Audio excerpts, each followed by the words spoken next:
इसी जंगल में रानो चिड़िया अपनी बेटी गुड़िया के साथ रहती थी। उसके पति की मौत 2 महीने एक गंभीर बीमारी के कारण हो गई। पति के इलाज में माँ चिड़िया की सारी जमा पूंजी खर्च हो गई थी और अब वो दाने दाने की मोहताज हो गई थी। इसलिए रानो चिड़िया दूसरों के घरों में झाड़ू पोछा करके अपना और अपनी बेटी का पेट पालती थी। एक दिन रानो चिड़िया गोरी कौवी के घर का काम कर रही थी कि एक गिलास मम्मा चिड़िया के पैर से छूटकर गिर जाता है और टूट जाता है। मनहूस, अंधी हो गई हो क्या? देखकर काम नहीं कर सकती? पिछली बार एक प्लेट तोड़ दी थी और आज गिलास तोड़ दिया। चल भाग, मैं तुझे अब काम पर नहीं रखूंगी। गोरी मालकिन, मुझे गरीब पर दिया करे, मैं कहाँ जाऊंगी? मैं और मेरी बेटी भूख से मर जाएंगी। जो कल मरती हो आज मर जाओ, मगर मैं अब तुम्हें काम पर किसी कीमत पर नहीं रखूंगी। रोती हुई माँ चिड़िया अपने घर चली जाती है।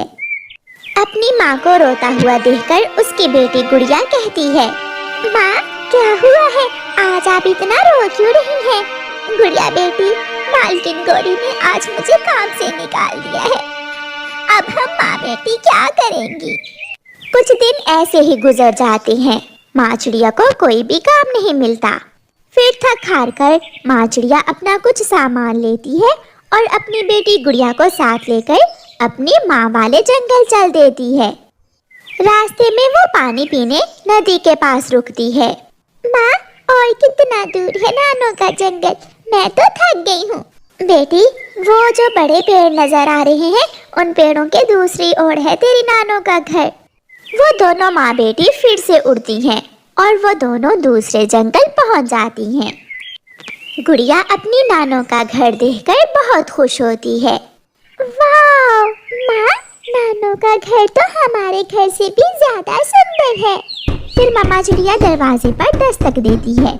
अंदर से एक बुलबुल बाहर आती है। जी बताइए, आपको किससे मिलना है? ये घर तो मेरी माँ का है। वो चिड़िया जो यहाँ रहती थी वो तो पिछले महीने ही मर गई थी, तब से ये घर मेरा है और मैं ही इस घर में रह रही हूँ। अपनी नानों का सुनकर गुड़िया और उसकी मम्मा फूट फूट कर रोने लग जाती हैं। नानो भी हमें छोड़कर चले गई, पापा भी चले गए। मम्मा, अब हम अकेले कैसे जीवन गुजारेंगे? हमारा कोई भी नहीं है। चलो बेटी, अब हम कहीं और जाती हैं। वो माँ बेटी वहाँ से उड़ती हैं। थोड़ी दूर उन्हें एक पक्षी दर्द से तड़पता हुआ दिखाई देता है। वो दोनों माँ बेटी वहाँ जाती हैं। गुड़िया पूछती है, पक्षी क्या हुआ है? आप रो क्यों रहे हो? मुझे बचाओ, मुझे बचाओ, मेरे पंख में कांटा चुभ गया है, कोई मेरा ये कांटा निकाल दे। गुड़िया बहुत ध्यान से उस पक्षी के पंख से कांटा निकाल देती है। आपका बहुत बहुत शुक्रिया, मैं कब से दर्द से यहाँ करहा रहा था। आपका घर कहाँ है? घर का सुनकर वो माँ बेटी रोने लग जाती हैं। पक्षी, हम बहुत गरीब हैं, हमारा कोई भी नहीं है। मैं दूसरों के घरों में काम करती थी और मालकिन ने मुझे काम से निकाल दिया और घर भी वापस ले लिया। उस पक्षी को मम्मा चिड़िया और गुड़िया की बात सुनकर उन पर बहुत दया आती है। आप मेरे पीछे पीछे आ जाएं, मैं आपको एक नई दुनिया में लेकर जाता हूँ, वहाँ मेरे अलावा दूसरा कोई नहीं रहता। फिर मम्मा चिड़िया और गुड़िया उस पक्षी के पीछे पीछे उड़ती हैं और वो पक्षी सागर के ऊपर से उड़ता हुआ उन दोनों माँ बेटी को एक अनजान टापू पर ले जाता है। ये घर मेरा है और ये साथ वाला घर मेरे दोस्त का था जो पिछली बारिश में मर गया। बहुत पक्का दोस्त था वो मेरा। आप दोनों माँ बेटी इस घर में रह सकती हो। दोनों माँ बेटी खुशी खुशी उस घर में चली जाती हैं। दूसरे दिन गुड़िया थोड़ा घूमने के लिए आगे जाती है तो हैरान हो जाती है। वहाँ तो केले के इतने सारे पौधे थे जो केले के फल से भरे हुए थे। इतने सारे केले मैंने जिंदगी में पहली बार देखे हैं। गुड़िया दौड़कर अपनी मम्मा को बुला लाती है। पहले तो वो माँ बेटी जी भर के केले खाती हैं। फिर मम्मा चिड़िया गुड़िया से कहती है, गुड़िया बेटी, अगर हम इस टापू से केले ले जाकर अपने जंगल में बेचें तो हमें बहुत मुनाफा हो सकता है। मगर मम्मा, हम ये केले दूसरे जंगल कैसे लेकर जाएंगे? हम केले के पत्तों की एक नाव बनाती हैं और फिर उस नाव में केले रखकर दूसरे जंगल ले जाएंगी। फिर वो माँ बेटी एक केले के पेड़ से पत्ते तोड़कर उन पत्तों से एक सुंदर सी नाव बनाती हैं और उस नाव में केले रखकर दूसरे जंगल ले जाती हैं। उस जंगल में केले का फल नहीं था, इसलिए पक्षी तो हाथों हाथ ही सारे केले खरीद लेते हैं। शाम तक उन्हें अच्छा मुनाफा होता है। गुड़िया बेटी, ऊपर वाले ने हमारी सुन ली। अब हमारे गुर्बत के दिन खत्म हो जाएंगे। हम हर रोज ऐसे ही केले बेचकर खूब मुनाफा कमा लिया करेंगे। वो माँ बेटी अपनी नाव पर बैठकर वापस उसी टापू पर चली जाती हैं। फिर जब दूसरे दिन वो माँ बेटी जंगल में केले बेच रही थीं, तो वहाँ माँ चिड़िया की मालकिन गोरी कौवी आ जाती है। चिड़िया, तुमने ये केले कब से बेचने शुरू कर दिए? मैं जिस टापू पर रहती हूँ वहाँ मुझे ये केले फ्री में मिल जाते हैं। जब आपने मुझे काम और घर से निकाला तो वो अच्छा पक्षी मुझे केलों वाले टापू पर ले गया था। क्या वहाँ इतने ज्यादा केले हैं और वो भी फ्री में? हाँ गौरी मालकिन, वहाँ कभी ना खत्म होने वाले केलों के पेड़ हैं। ये सुनकर गोरी कौवी के मन में लालच आ जाता है और वो भागी भागी अपने पति कालू कौवे के पास जाती है। कालू, कालू जल्दी चलो और एक नाव बनाओ। गोरी, नाव से हम क्या करेंगे? हम चिड़िया के टापू से केले लाकर बेचेंगे और फिर हम इस जंगल के सबसे अमीर पक्षी बन जाएंगे। कालू कौवा बड़हई पक्षी के पास जाता है और अपने सारे पैसे जो उसके पास थे देकर एक नाव बनवा लेता है। जब रात होती है तो कौवा और कौवी वो नाव लेकर सागर में टापू पर केले चोरी करने चले जाते हैं। मम्मा चिड़िया और उसकी बेटी गुड़िया अपने घर में आराम की नींद सो रहे थे और लालची कौवे अपना अच्छा भला घर छोड़कर ज्यादा के लालच में सागर में नाव पर घूम रहे थे। आखिरकार कौवी और कौवा केलों के पास पहुंच जाते हैं। वो दोनों पति पत्नी केले देखकर बहुत खुश होते हैं। गोरी, हम आज रात ये सारे ही केले तोड़ कर ले जाएंगे और फिर सुबह उठकर चिड़िया रोएगी। कालू जी, जल्दी करो और मुफ्त का माल इकट्ठा कर लो। दोनों पति पत्नी केले तोड़ तोड़ कर अपनी नाव में रखने लगते हैं। वो नाव को ऊपर तक भर लेते हैं। कालू, बस कर जाओ, अब तो नाव एक तरफ को झुक रही है।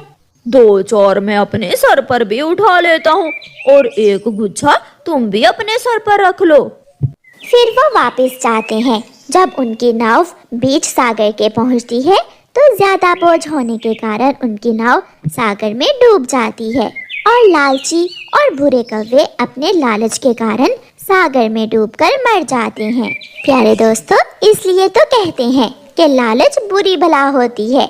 और प्यारे दोस्तों, इस कहानी को लाइक, अपने दोस्तों के साथ शेयर और चैनल को सब्सक्राइब करना बिल्कुल मत भूलना। आपका धन्यवाद।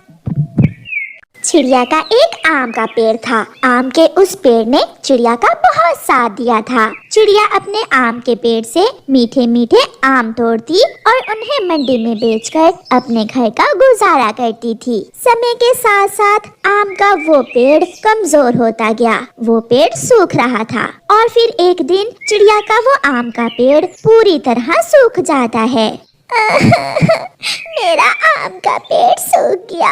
मैं अपने पेड़ के आम बेचकर बच्चों के लिए रोटी कमाती थी।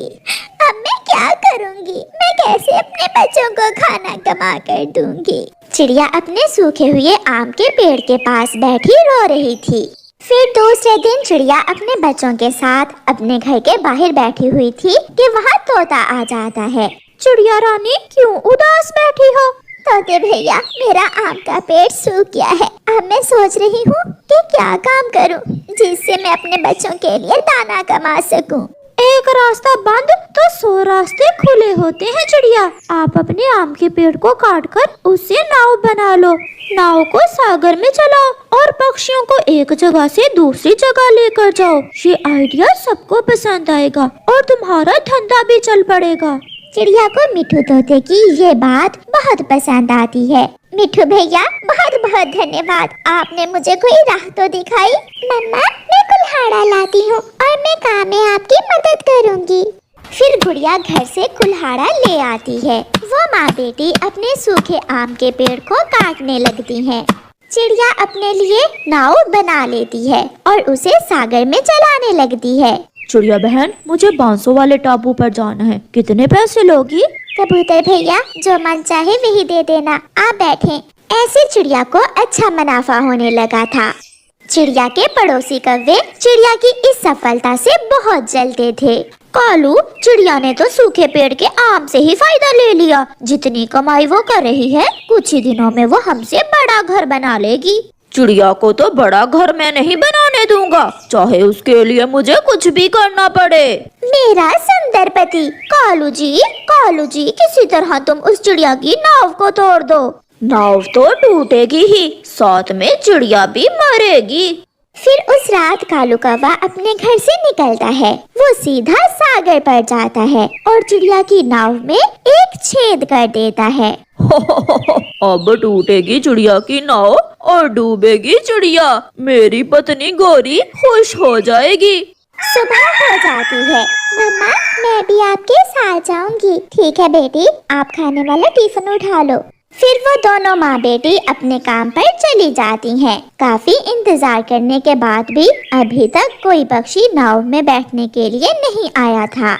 मम्मा क्यों ना दूसरे किनारे पर जाकर देखें, हो सकता है हमें दूसरे किनारे से कोई मुसाफिर मिल जाए। मैं भी यही सोच रही थी बेटी, अब यहाँ बैठकर समय जाया करने का कोई फायदा नहीं। फिर वो माँ बेटी अपनी नाव को चलाती हैं। जैसे ही उनकी नाव बीच सागर के जाती है, नाव में पानी आना शुरू हो जाता है। मम्मा देखें नाव में छेद है, नाव में पानी आ रहा है। हमारी नाव में छेद, ये कैसे हो सकता है? कल तक तो ऐसा नहीं था। मम्मा पानी बढ़ रहा है। उनकी नाव एक तरफ को झुकती जाती है और पानी के बहाव के साथ साथ तेजी से दूसरी तरफ जाने लगती है। नाव बेकाबू हो जाती है। मम्मा चिड़िया और उसकी बेटी बहुत कोशिश कर रही थी अपनी नाव पर काबू पाने की। तेज लहरों से टकराती हुई उनकी नाव बीच जंगल के टापू पर जाकर रुकती है। मम्मा हमारी जान तो बच गई, मगर ये कैसा टापू है? मैं तो यहाँ पहली बार आई हूँ। गुड़िया बेटी मैंने भी ये टापू पहली बार ही देखा है। गुड़िया बेटी नाव से खाने का टिफिन निकालो, मुझे तो बहुत जोरों की भूख लग रही है। पहले खाना खाते हैं, फिर बाद में सोचेंगे क्या करना है। वो दोनों माँ बेटी अपना टिफिन निकाल कर खाना खाती हैं। खाना खाते गुड़िया का ध्यान थोड़ी दूर जाता है और उसको कोई चमकती हुई चीज नजर आती है। मम्मा वो आपके पीछे क्या है? मम्मा चिड़िया और उसकी बेटी थोड़ी दूर जाती हैं। वहाँ उस अनजान टापू पर स्ट्रॉबेरी के पौधे थे, जिन पर सोने की स्ट्रॉबेरीज लगी हुई थी। गुड़िया बेटी ये तो सोने की स्ट्रॉबेरीज हैं। लगता है इस टापू पर पहले कोई भी नहीं आया है। ये सीक्रेट टापू इससे पहले कभी किसी ने नहीं देखा होगा। फिर वो माँ बेटी अपनी नाव की मरम्मत का काम शुरू करती हैं। वो स्ट्रॉबेरी के पौधे से सोने के पत्ते तोड़कर अपनी नाव में लगाती हैं और छेद को बंद करती हैं। हो गया, सब अच्छे से हो गया। गुड़िया बेटी मैं कुछ सोने की स्ट्रॉबेरी तोड़ लेती हूँ, शायद अब हमारे दुखों के दिन खत्म हो गए हैं। फिर वो माँ बेटी कुछ सोने की स्ट्रॉबेरीज तोड़ती हैं और अपनी नाव में रखती हैं और वापस चलती हैं। चिड़िया वो सोने की स्ट्रॉबेरीज एक सुनार को बेच देती है और अपने लिए एक बहुत बड़ा और सुंदर सा घर बनाती है। ये बात कौवों से कहाँ बर्दाश्त होने वाली थी। कालू, हमने चिड़िया की नाव में छेद करके उसे मारना चाहा, मगर चिड़िया तो पहले से भी अमीर हो गई है। गोरी, ये कैसा चमत्कार है? मैं अभी चिड़िया से सुराख लगा कर आता हूँ। फिर कालू कौवा चिड़िया के घर जाता है। चिड़िया ने अपने दोस्त मिठू तोते और कबूतर को खाने पर बुलाया हुआ था। सब बैठे खाना खा रहे थे। कालू कौवा भी वहाँ चला जाता है। चिड़िया चिड़िया, अपने पड़ोसी को भूल ही गई तुम। कौवे भैया तुम हमेशा मेरा बुरा सोचते हो। तुम बहुत लालची, गंदे और बुरे पक्षी हो, इसलिए मैं अब आपसे दूर ही रहती हूँ। चिड़िया रानी, सुना है तुम्हारी नाव में छेद हो गया था। मैंने सोचा तुम सागर में डूबकर मर गई होगी, मगर तुम्हारे हाथ ये खजाना कैसे लगा? मम्मा मम्मा, नाव में छेद वाली बात मेरे और आपके अलावा किसी को नहीं मालूम। इसका मतलब कालू कौवे अंकल ने ही वो छेद किया था। ना, नहीं नहीं, मैं ऐसा क्यों करूँगा? जो होता है हमारे भले के लिए ही होता है। कालू भैया, तुमने नाव में छेद किया और हमारी नाव बेकाबू होकर सोने की स्ट्रॉबेरीज वाले टापू पर चली गई और हमारी किस्मत बदल गई। नाव में छेद, नाव बेकाबू और सोने की स्ट्रॉबेरीज वाला टापू। कौवा वहाँ से भागता है। गोरी गोरी, जल्दी चलो, हम भी जाएंगे सोने की स्ट्रॉबेरीज वाले टापू पर। मैंने सब जान लिया है। फिर गोरी कौवी और कालू कौवा एक पुरानी सी नाव लेकर उस टापू की खोज में निकलते हैं और लहरों के साथ साथ चलते हुए उसी टापू पर पहुंच जाते हैं। वहाँ हर तरफ सोने की स्ट्रॉबेरीज थीं। कालू, एक बार में हम सबसे अमीर बन जाएंगे, कोई हमारा मुकाबला नहीं कर पाएगा। जल्दी करो गोरी और भर लो अपनी नाव। फिर गोरी और कालू सोने की स्ट्रॉबेरीज तोड़ तोड़ कर अपनी नाव भर लेते हैं। बीच सागर के आकर ज्यादा बोझ लाद लेने की वजह से उनकी नाव डूब जाती है। गोरी, छोड़ दो नाव को, जाती है तो जाने दो, जान बचाओ जान। नहीं, मैं ये सोने की स्ट्रॉबेरीज नहीं छोड़ सकती। फिर वो दोनों लालची कौवे सागर में डूबकर मर जाते हैं और उन्हें लालच की सजा मिलती है। प्यारे दोस्तों, इस कहानी को लाइक, अपने दोस्तों के साथ शेयर और चैनल को सब्सक्राइब करना बिल्कुल मत भूलना। आपका धन्यवाद।